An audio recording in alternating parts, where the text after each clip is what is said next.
So let us begin a new module, nuclear chemistry. Nuclear chemistry is sub-discipline of chemistry. It is concerned with the change in the nucleus of atom. Nuclear changes are sources of radioactivity and nuclear power. That's why nuclear chemistry is very important branch of chemistry.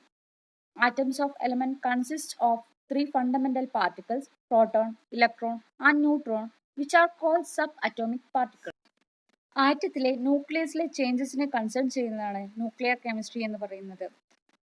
നമുക്കറിയാം ഒരു ആറ്റത്തിലെ മൂന്ന് പ്രധാനപ്പെട്ട particles ആണ് proton, electron and neutron. ഇവയെ നമ്മൾ എന്ത് പറയും? Sub atomic particle എന്ന് പറയും. These particles are mainly responsible for physical, chemical and also nuclear behavior of atom of all the elements. Out of them, protons and neutrons are jointly called nucleons. Nuclear reaction can be brought about by the interaction of two nuclei or under the impact of the subatomic particle on the nucleus. Nuclear chemistry deals with the study of nuclear particle, nuclear forces and the nuclear reactions. ആറ്റത്തിനുള്ളിലെ പ്രോട്ടോണുകളുടെയും ന്യൂട്രോണുകളെയും കളക്റ്റീവായിട്ട് പറയുന്ന പേരാണ് എന്ത്? Nucleon എന്നുള്ളത്. ഈ nuclear reaction എന്ന് പറഞ്ഞാൽ രണ്ട് ന്യൂക്ലിയകൾ തമ്മിലുള്ള ഇൻട്രാക്ഷനോ അല്ലെങ്കിൽ ഒരു സബ് അറ്റോമിക് പാർട്ടിക്കിൾ വന്നിട്ട് ന്യൂക്ലിയസിൽ വന്ന് ഹിറ്റ് ഫലമായിട്ടുണ്ടായ റിയാക്ഷനെയാണെന്ന് പറയാം ന്യൂക്ലിയർ റിയാക്ഷൻ എന്ന് പറയാം. ന്യൂക്ലിയർ കെമിസ്ട്രി മെയിനായിട്ട് ഡീൽ ചെയ്യുന്നത് ന്യൂക്ലിയർ പാർട്ടിക്കിൾസിനെ, അതേപോലെ തന്നെ ന്യൂക്ലിയർ ഫോഴ്സസിനെ കുറിച്ച്, അതേപോലെ ന്യൂക്ലിയർ റിയാക്ഷൻസിനെ കുറിച്ചിട്ടുള്ള സ്റ്റഡീസ് ഒക്കെയാണ്. നമ്മൾ പറഞ്ഞ കാര്യങ്ങൾ തന്നെയാണ്. ഒരു ന്യൂക്ലിയസിന്റെ കോമ്പോസിഷൻ അല്ലെങ്കിൽ സ്ട്രക്ചർ എന്ന് പറഞ്ഞാൽ ന്യൂക്ലിയോൺസ് എന്ന് പറഞ്ഞാൽ എന്താണ്? പ്രോട്ടോണുകളുടെയും ന്യൂട്രോണുകളുടെയും സമ്മാണ്. അതുപോലെ തന്നെ അവർ ന്യൂക്ലിയർ ഫോഴ്സ് എന്ന് പറഞ്ഞാൽ വളരെ സ്ട്രോങ് ഫോഴ്സസ് ആണ്. എന്താണ് ഒരു കെമിക്കൽ റിയാക്ഷനും അതുപോലെ തന്നെ ന്യൂക്ലിയർ റിയാക്ഷനും തമ്മിലുള്ള വ്യത്യാസം? First one of the substances is converted into another, but atom never change identity in chemical reaction. But in nuclear reaction, atoms of one of the elements typically are converted into the atoms of the another elements. അതായത് നമ്മൾ chemical reaction എന്ന് പറയാം, ഒരു reaction reaction നടന്നു കഴിഞ്ഞാൽ ഒരു atom എന്തായിട്ട് മാറും? മറ്റൊരു ആറ്റമായിട്ട് മാറില്ല. ഒരു എലമെന്റ് മറ്റൊരു എലമെന്റ് ആയിട്ട് മാറില്ല. ഫോർ എക്സാമ്പിൾ നമ്മളൊരു ഹൈഡ്രജൻ എടുത്താൽ അത് H+ഉം അതുപോലെ തന്നെ OH- ആയിട്ട് മാറും. പക്ഷെ എന്താണ്? ഹൈഡ്രജൻ എന്നുള്ള ആറ്റത്തിൽ ഒരു സംഭവം മാറുന്നില്ല. അതിൻ്റെ ഉള്ളിലെ പ്രോട്ടോണുകളുടെ എണ്ണവും ന്യൂട്രോണുകളുടെ എണ്ണവും ഒന്നും മാറുന്നില്ല. അതാണെന്ന് പറയുന്നത് ഒരു കെമിക്കൽ റിയാക്ഷൻ എന്ന് പറഞ്ഞാൽ. പക്ഷെ ന്യൂക്ലിയർ റിയാക്ഷൻ എന്ന് പറഞ്ഞാൽ എന്താണ്? അതിന്റെ എലമെന്റ് തന്നെ മാറും, ആ ആറ്റം തന്നെ മാറിപ്പോവും. നെക്സ്റ്റ് പോയിന്റ് എന്താ? Only electron take part in the chemical reaction, but in the nuclear reaction nucleus of the element take part in the nuclear reaction. In chemical reaction, small amount of the energy involved during the chemical reaction. But in nuclear reaction, large amount of energy evolved during the nuclear reactions. ഒരു chemical reaction ആണ് അവിടെ ഇലക്ട്രോണുകളാണ് participate ചെയ്യുന്നത്. അതായത് ഒരു ഇലക്ട്രോണിന്റെ ഷെയറിങ്ങോ അല്ലെങ്കിൽ bond ഫോർമേഷനോ ഒക്കെ എന്താണ്? ത്രൂ ഇലക്ട്രോൺസ് ആണ് ഉപയോഗിക്കുന്നത്. പക്ഷേ ന്യൂക്ലിയർ റിയാക്ഷനിൽ എന്താണ്? ന്യൂക്ലിയോൺസ് ആണ്, അതായത് പ്രോട്ടോണുകളുടെയും ന്യൂട്രോണുകളുടെയും റിയാക്ഷൻ ആണ് നടക്കുന്നത് ന്യൂക്ലിയർ റിയാക്ഷനിൽ നടക്കുന്നത്. അതുപോലെ തന്നെ കെമിക്കൽ റിയാക്ഷനിൽ എന്താണ്? സ്മോൾ എനർജി, ഒരു റിയാക്ഷൻ കഴിഞ്ഞാൽ നമുക്ക് ചിലപ്പോൾ കുറച്ച് എനർജി പുറത്തിലേക്ക് വരുള്ളൂ. പക്ഷേ ന്യൂക്ലിയർ റിയാക്ഷന്റെ കേസിൽ ലാർജ് എമൗണ്ട് ഓഫ് എനർജിയാണ് റിലീസ് ചെയ്യുന്നത്. In the case of the chemical reaction rate are influenced by temperature, concentration and catalyst. But as in the case of the nuclear reaction rate are depend upon concentration of elements but not influenced by the temperature and catalyst.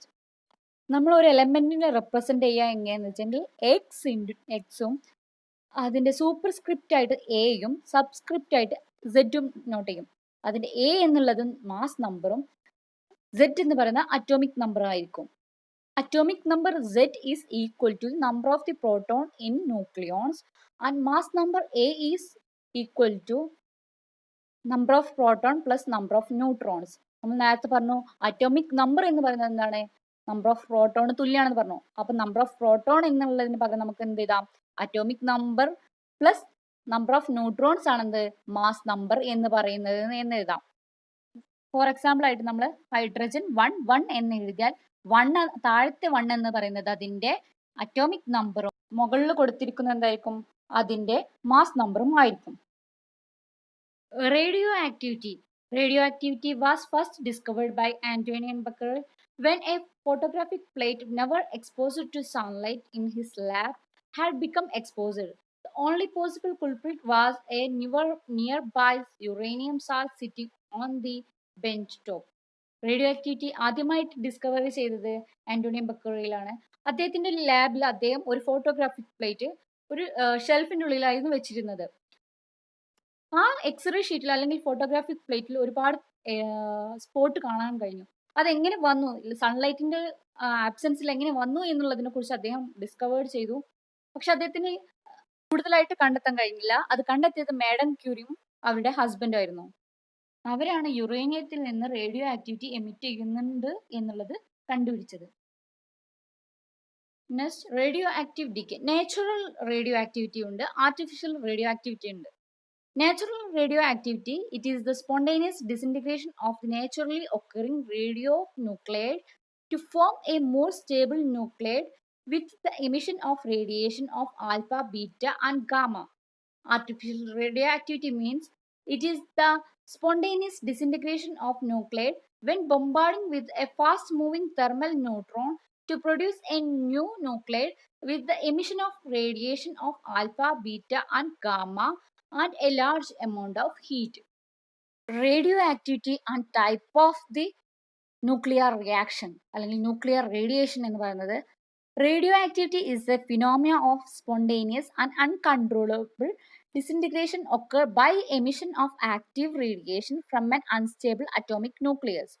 On the basis of the effect of electric and magnetic field, the radiation emitted by naturally occurring radioactive element are classified into three types.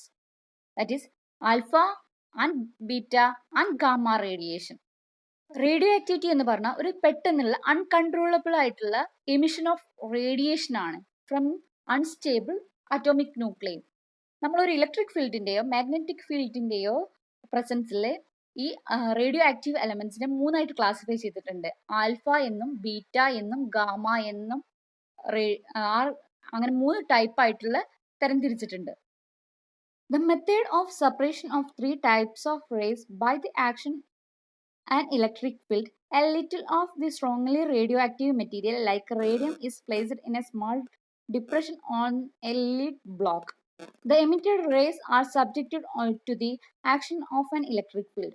One of the portion rays get deflected towards the negatively charged plate. These rays are obviously positively charged and they are called alpha rays. The second portion of the rays get deflected towards the positive plate. Obviously, these rays are negatively charged. They are called beta rays. The third portion of the goes without any deflection towards either the plate. These rays are uncharged. They are called gamma rays. Type of nuclear റേഡിയേഷന് identify ചെയ്യാൻ വേണ്ടിയിട്ട് use ചെയ്ത ഒരു experiment ആയിരുന്നു. അതായത് ഒരു radio active ആയിട്ടുള്ളൊരു substance നമ്മളൊരു ലെഡ് ബോക്സിൽ വെച്ചിട്ട് അതൊരു ഇലക്ട്രിക് ഫീൽഡിലൂടെ പാസ് ചെയ്തു. അപ്പം നമുക്കറിയാം ഇലക്ട്രിക് ഫീൽഡിൽ ഒരു നെഗറ്റീവ് ഉണ്ടാവും, ഒരു പോസിറ്റീവ് ഉണ്ടാവും.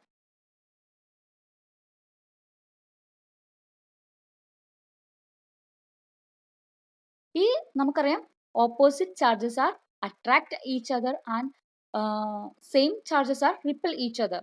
അതുകൊണ്ട് തന്നെ ഈ പോസിറ്റീവ് ചാർജിന്റെ സൈഡിലോട്ട് എന്തായിരിക്കും വരിക, നെഗറ്റീവ് ചാർജ് ആയിരിക്കും വരിക.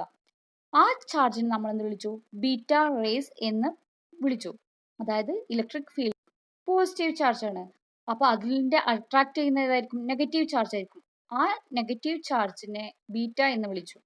ഒരു ഡിഫ്ലക്ഷനും ഇല്ലാതെ നേരെ പോയ റേസ് ആയിരിക്കും അൺചാർജ്ഡ് ആയിരിക്കും. അത് പോസിറ്റീവ് ആയിരിക്കില്ല, നെഗറ്റീവ് ആയിരിക്കില്ല, അൺചാർജ്ഡ് ആയിരിക്കും. ആ റേസ് എന്താണ്, ഗാമ റേസ് എന്ന് പറയപ്പെടുന്നു. ഇനി ഇലക്ട്രിക് ഫീൽഡിൽ നെഗറ്റീവ് ചാർജിനോട് അട്രാക്ട് ചെയ്തെന്തായിരിക്കും, പോസിറ്റീവ് റേസ് ആയിരിക്കും. ആ പോസിറ്റീവ് റേസിനെ പറയുന്ന പേരാണ് എന്ത്, ഗാമ റേസ് എന്നുള്ളത്.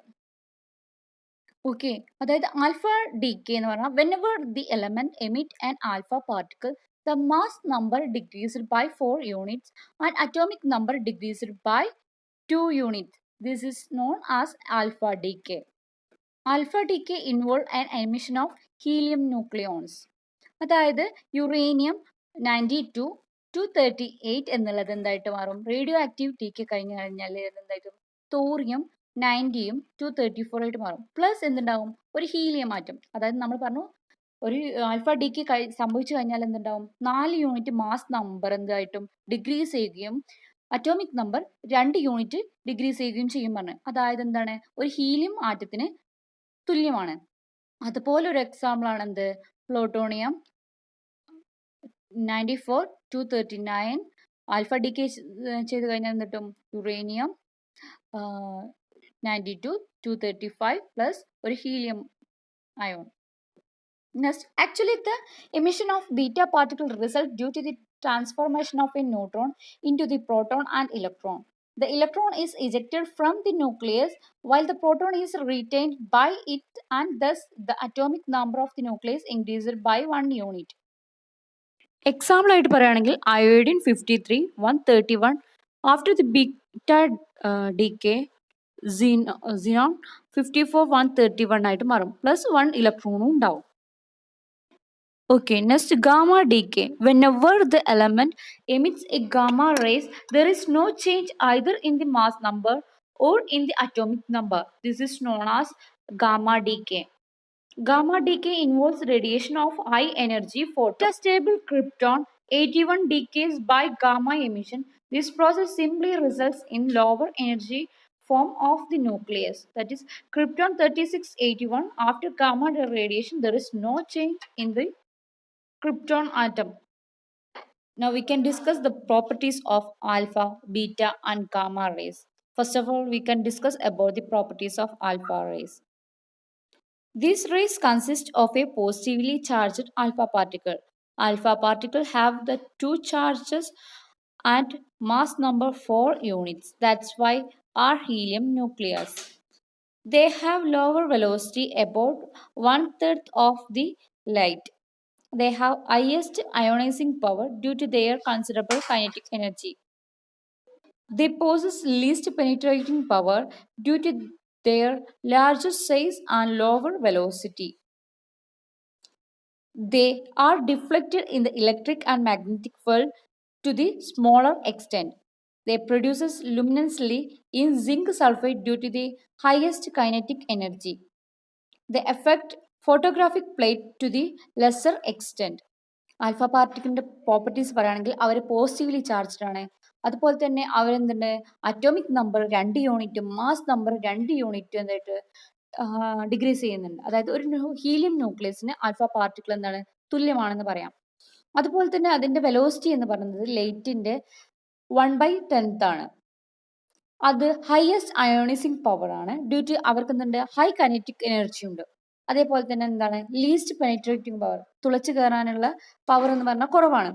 അതുപോലെ തന്നെ deflected in electric and magnetic field small extent. Small എക്സ്റ്റെന്റിലാണ് ഇലക്ട്രിക് ഫീൽഡിലും മാഗ്നറ്റിക് ഫീൽഡും അവർ ഡിഫ്ലക്ട് ചെയ്യുന്നത്. സിങ്ക് സൾഫേറ്റിൽ എന്താണ്?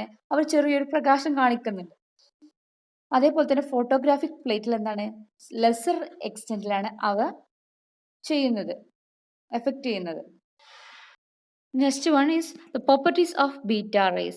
These rays consist of negatively charged beta particle. Beta particle have -1 charge and the negligible mass. That is why they are electrons. They have higher velocity, about 9/10 of the light. They have lower ionizing power due to their lower kinetic energy. They have higher penetrating power due to their small size and higher velocity.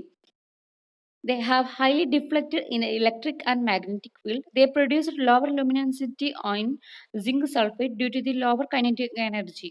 They affect photographic plate to large extent.